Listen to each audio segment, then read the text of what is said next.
उत्तराखंड कांग्रेस का कहना है कि मुख्यमंत्री पुष्कर सिंह धामी की ओर से दी जा रही सख्त और विभाजनकारी बयानबाजी का असर अब जमीन पर भी दिखने लगा है। जब सत्ता के शीर्ष पर बैठे लोग हेट स्पीच करने लगे, तब लोगों की पहचान और धर्म को राजनीति का हथियार बनाया जाता है। कुछ असामाजिक तत्व इसे हिंसा का लाइसेंस समझ लेते हैं। उत्तराखंड में एक के बाद एक ऐसी घटनाएं सामने आ रही हैं जिनमें धर्म, पहचान और नफरत की राजनीति की छाया साफ तौर पर दिखती है।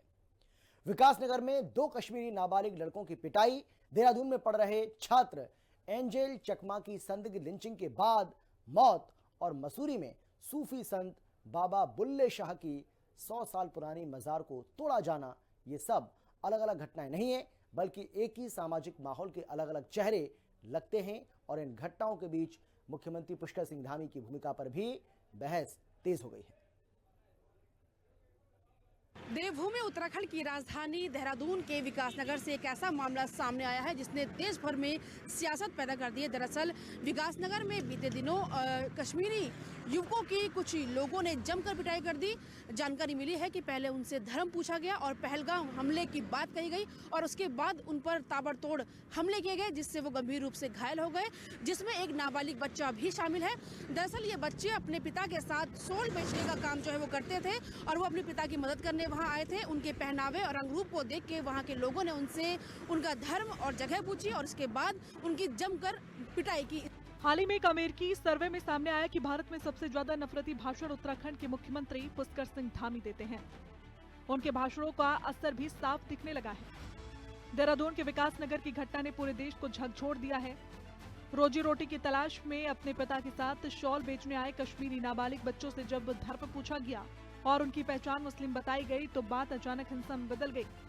आरोप है कि दुकानदार वहां मौजूद कुछ लोगों ने न सिर्फ गाली गलौज की, बल्कि लोहे की रॉड और घूंसे भी बरसाए। एक नाबालिग का हाथ टूट गया, सिर पर गंभीर चोटें आई हैं। कथित तौर पर हमलावर कहते रहे कि ये कश्मीर नहीं है, यहाँ कश्मीरी नहीं चलेंगे। ये सिर्फ मारपीट नहीं थी, ये डर पैदा करने की कोशिश थी। पुलिस ने समय रहते दोनों युवकों को छुड़वाया और आरोपी को गिरफ्तार कर लिया है।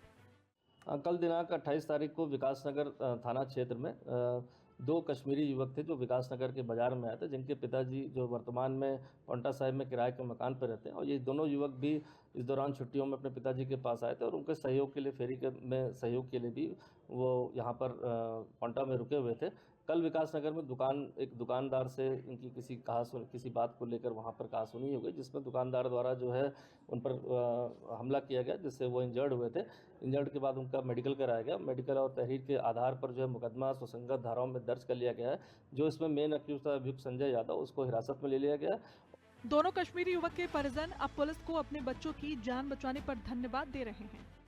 हमारे बेटे के साथ यहाँ पे किसी यहाँ के लोकल शहरी ने उसको मारपीट की थी और उसके सर पे चोट आई थी। तो मैं उत्तराखंड की पुलिस का, एसएसपी साहब का, सीओ साहब का और विकासनगर थाने का जितने भी हमारे पुलिस के सिपाही हैं, मैं सबका शुक्रिया अदा करता हूं कि उन्होंने ज़ीरो टाइम पे कार्रवाई करके मुज़लुम को हिरासत में ले लिया। मैं सलूट करता हूं उत्तराखंड की पुलिस को और मैं शुक्रिया अदा करता हूं उत्तराखंड की पुलिस को, ख़ास करके विकासनगर के जो हमारे यहाँ पे एसएसपी साहब हैं या हमारे सीओ साहब हैं या जितने भी हमारे आईओ साहब हैं, जो भी हैं, मैं सबका शुक्रिया अदा करता हूँ कि उन्होंने हमारी हेल्प की है, हमारे साथ पूरा उन्होंने तावन दिया है। और इंशाल्लाह आने वाला जो वक्त होगा, मैं ये उम्मीद के साथ यहाँ से थाने से निकल रहा हूँ कि किसी भी कश्मीरी पे, किसी भी मेरे ऐसे कश्मीर के फेरी करने वाले पे हमले नहीं होंगे। ये मैं मान लो उम्मीद से यहाँ से जा रहा हूँ। इसी देहरादून में कुछ समय पहले त्रिपुरा के छात्र एंजल चकमा की मौत ने भी कई सवाल खड़े किए। एंजल एक होनहार छात्र था जिसने पढ़ाई के दम पर एक ही दिन में 3 इंटरव्यू क्लियर किए थे और हाई पैकेज नौकरी ज्वाइन करने वाला था, लेकिन अस्पताल में जिंदगी की जंग लड़ते हुए उसकी मौत हो गई। परिजनों और छात्रों का आरोप है कि वो भीड़ की हिंसा का शिकार हुआ। हालांकि जांच अलग दिशा दिखाने की कोशिश करती है, लेकिन एंजल की मौत ने ये आशंका और गहरी कर दी कि क्या बाहरी राज्यों से आए छात्र और कामगार उत्तराखंड में मुख्यमंत्री पुष्कर सिंह धामी के राज में खुद को सुरक्षित महसूस कर पा रहे हैं। देखिए, ये कहीं ना कहीं उत्तराखंड को आप पूरे देश में बदनाम करने का काम कर रहे हो। अगर कोई यहाँ पर अगर काम धंधा करने के लिए आया है, अगर वो गलत आदमी नहीं है, वो अपनी उधर पूर्ति के लिए अगर कुछ काम कर रहा है, तो आप इस तरह से उसके साथ बदतमीजी करेंगे, इस तरह से मारकाट करेंगे। इससे पहले भी एंजल चकमा के साथ क्या हुआ, अभी उसका गुमार उतरा नहीं था। आपने एक बार फिर जो है उत्तराखंड को शर्मसार करने का काम करें। मेरा कहना है मुख्यमंत्री धामी से कि तत्काल प्रभाव से इनके खिलाफ कार्रवाई करो और ये सुनिश्चित करें इतना दंड, ऐसा दंड इनको दें कि ताकि भविष्य में कोई इस तरह की कार्रवाई न कर सके। विकास नगर में जिन 2 युवकों पे हमला हुआ है, वाकई ये निंदनीय है, लेकिन कांग्रेस को इस बात को समझना चाहिए कि इस तरह की घटनाओं को राजनीतिक रंग देना और ऐसी घटनाओं से अपनी राजनीतिक रोटियां सेंकने का जो उनका प्रयास रहता है वो कांग्रेस पर ही भारी पड़ेगा, क्योंकि कांग्रेस को इस बात की चिंता कम है कि 2 लोगों पे हमला हुआ, और इस बात की चिंता शायद अधिक है कि वो किसी वर्ग विशेष के थे। मसूरी में बाबा बुल्ले शाह की मजार तोड़ने की घटना ने इस डर को और मजबूत किया। सूफी परंपरा प्रेम, इंसानियत और भाईचारे की बात करती है, लेकिन जय श्री राम के नारे लगाते हुए मजार को गिरा दिया गया। ये सिर्फ एक ढांचा नहीं टूटा, बल्कि सदियों पुरानी गंगा जमनी तहजीब पर चोट की गई। सवाल उठता है कि जब आस्था के नाम पर इतिहास और संस्कृति को निशाना बनाया जाएगा तो समाज किस दिशा में जाएगा।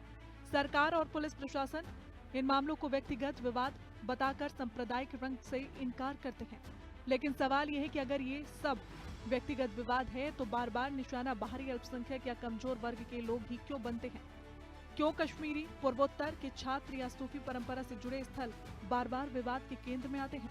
उत्तराखंड देवभूमि है, यहाँ से देश को शांति, सहिष्णुता और आध्यात्मिकता का संदेश जाना चाहिए।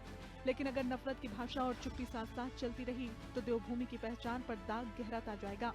सवाल अब सिर्फ कानून व्यवस्था का नहीं, बल्कि उस सोच का है जो समाज को बांट रही है। मुद्दा जो है अब देश का मुद्दा बन गया है, और जिस तरीके से मुख्यमंत्री हेट स्पीच मामले में नंबर 1 पर आए हैं, उसका ये जो साइड इफेक्ट बताया जा रहा है, जिससे अब हिंदू मुस्लिम आपस में लड़ रहे हैं और देवभूमि का जो शांतवादियों का जो जाना जाता है पूरे उत्तराखंड पूरे देश में, उस पर कहीं ना कहीं दाग लगने का काम हुआ है। कैमरा पर्सन जिंदा तुड़ी के साथ दीपिका भंडारी, हिंदी खबर, देहरादून।